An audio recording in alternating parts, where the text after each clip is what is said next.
In the spring of 1933, 5 men crossed into a section of the North African desert that had been left almost completely blank on the maps they carried.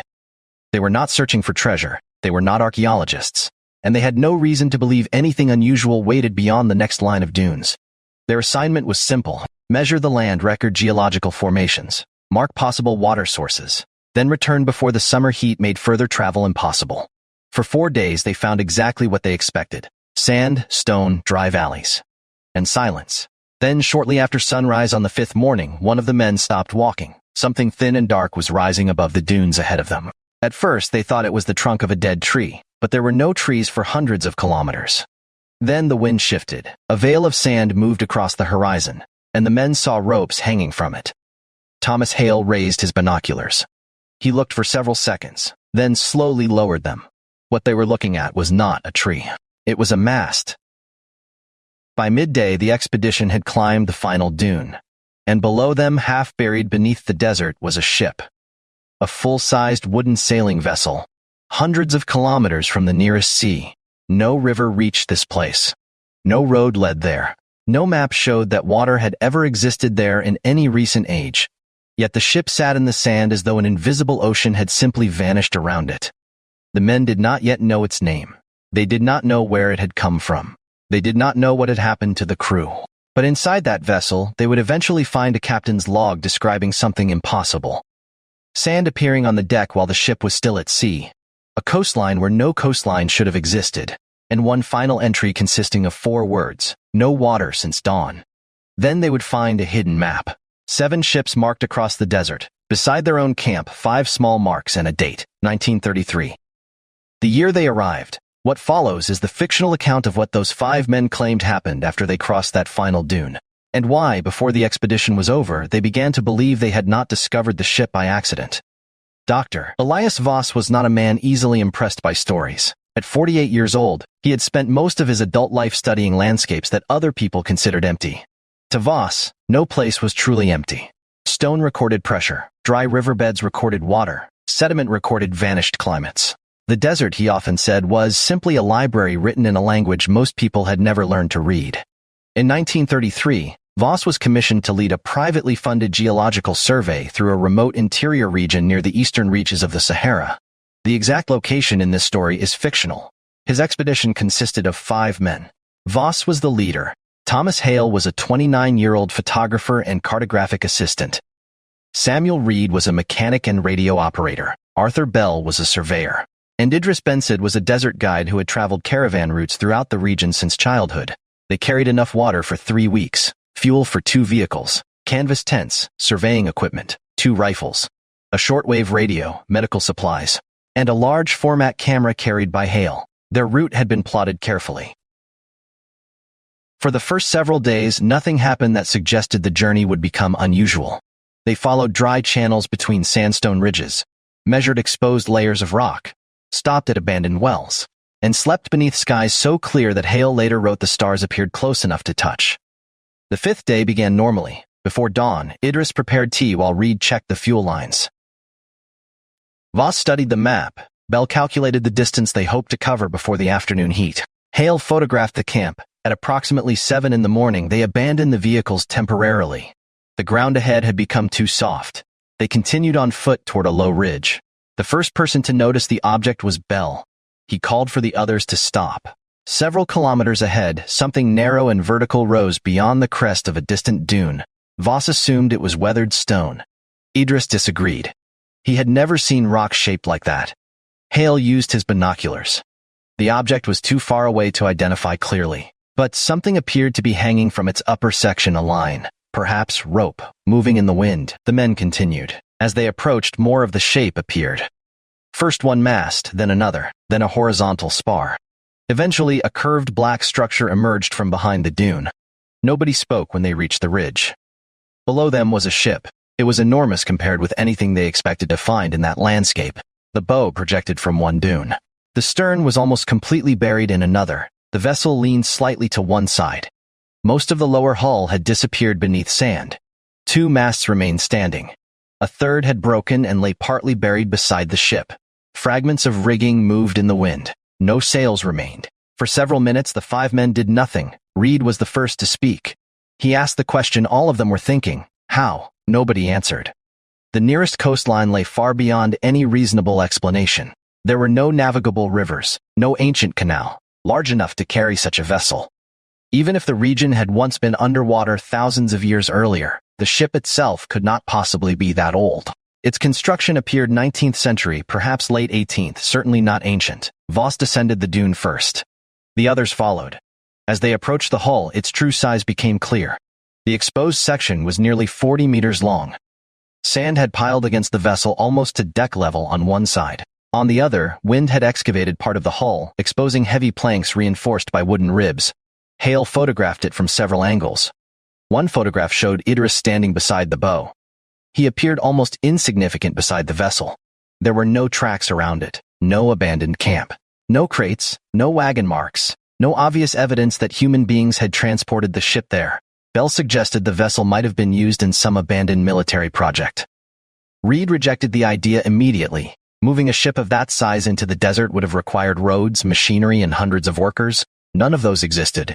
And even if someone had somehow managed it, why bury it? Voss examined the exposed timber. The surface was badly weathered. Iron fittings had rusted almost completely through. But beneath the damaged exterior, portions of the wood remained surprisingly solid. The desert had preserved it. Near the bow, Hale noticed letters hidden beneath the sand. The men spent nearly an hour clearing them. Eventually, a name appeared. Mercy Vale. Nobody recognized it. Voss copied the name into his notebook. Then they searched for a way aboard. A section of broken rigging formed a rough ladder along the port side. One at a time, the men climbed. The deck was covered in sand. It had entered through open hatches and broken windows. Small dunes had formed between structures. A doorway near the stern hung open. Inside was darkness. The smell surprised Hale. He expected rot. Instead, the interior smelled dry. Dust, old wood, metal, nothing else. Voss decided they would inspect only the upper areas that day. They had not prepared for an archaeological investigation. Curiosity quickly overruled caution. Reed found what remained of the galley. Copper pots still hung from hooks. Cupboards contained cracked plates.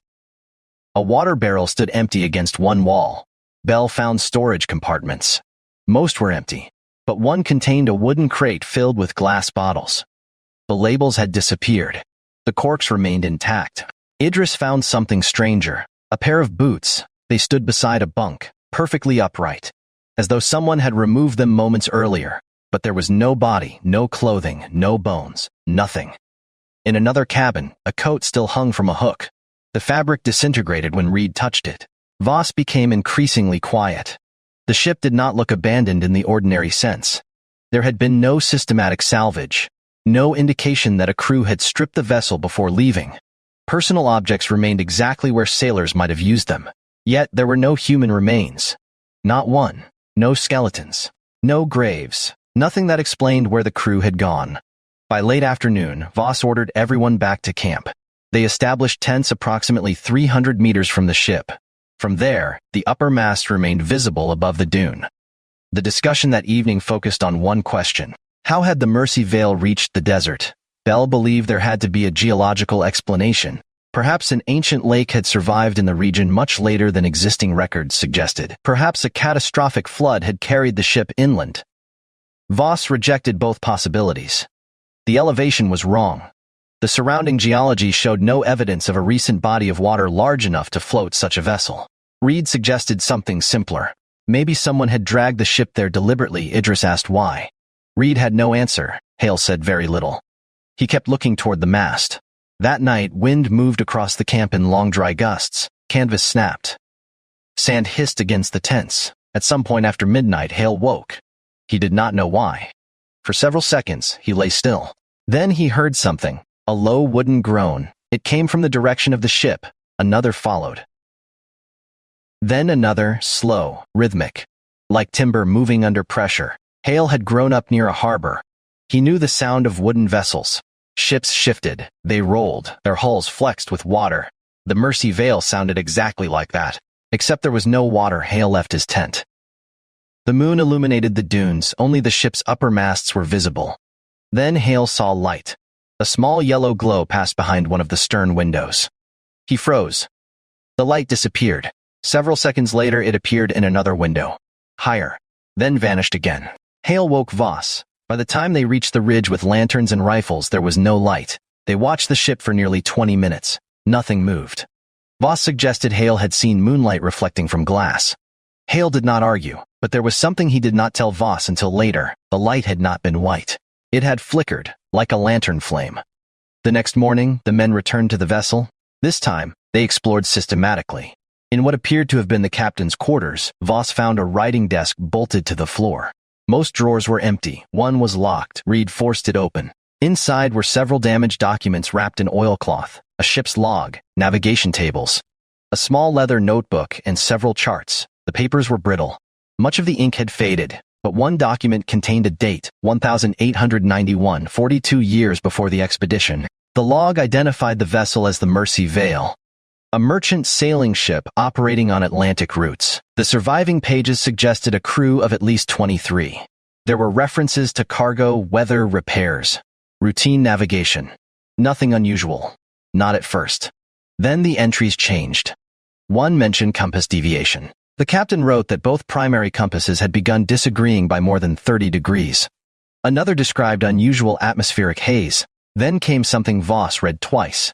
Fine sand had been discovered on the forward deck at sea. There was no explanation. A later entry described sand inside the rigging, then inside folded sails.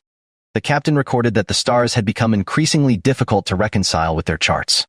Later, he described a stationary light to the south where no lighthouse should have existed. Then came an even stranger entry. Members of the crew claimed they could see a coastline. According to the vessel's recorded position, that was impossible. The final complete entry described the sea becoming unexpectedly shallow where the charts indicated deep water. After that was a final note. Only 4 words: no water since dawn. Nothing more. No explanation. No further entry. Bell suggested the captain had meant their drinking supply. Voss was not convinced. The wording was too strange. Hale photographed the pages. Then Idris called them into the corridor. He had found footprints. At first, everyone assumed they belonged to the expedition. But the prints were in a section none of them remembered entering. Bare footprints. Human 5 visible steps across a thin layer of dust. Then they stopped at a wall. No doorway, no opening, no trapdoor. The footprints simply ended.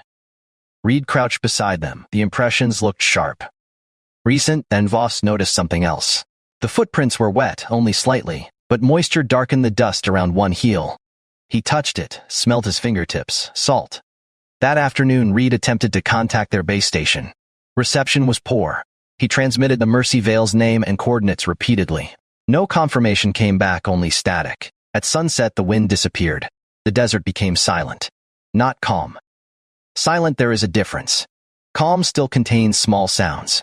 Clothing moving, equipment settling. Sand shifting that evening, even those sounds seemed absent. Shortly after dark, Idris pointed toward the vessel. Something hung from the broken rigging. A rope. It had not been there earlier, at least none of them remembered seeing it. The rope descended almost to the sand. It moved gently, but there was no wind.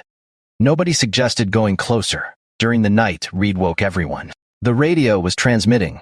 At first, Voss assumed their base had finally responded, but no voice came through, only rhythmic static. 3 bursts. Pause. 3 bursts. Pause. Then one long tone again. 3, 3.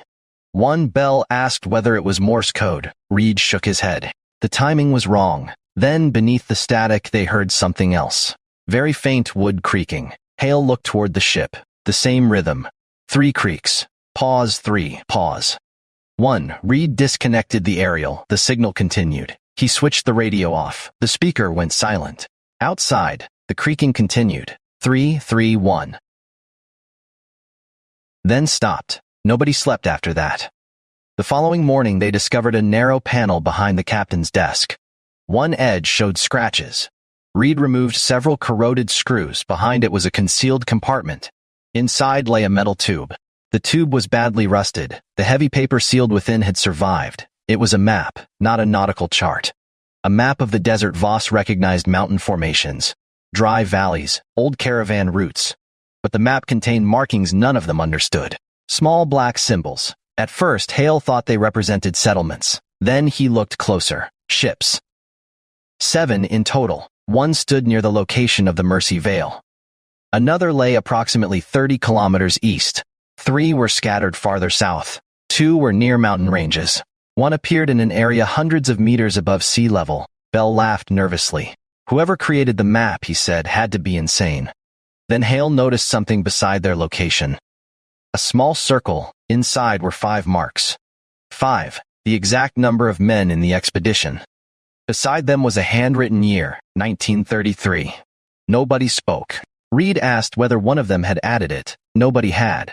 Voss compared the handwriting with the captain's log. It appeared similar, not enough to prove anything, but similar. Bell insisted the map must be modern. Perhaps another expedition had visited the ship. Perhaps someone had planted it.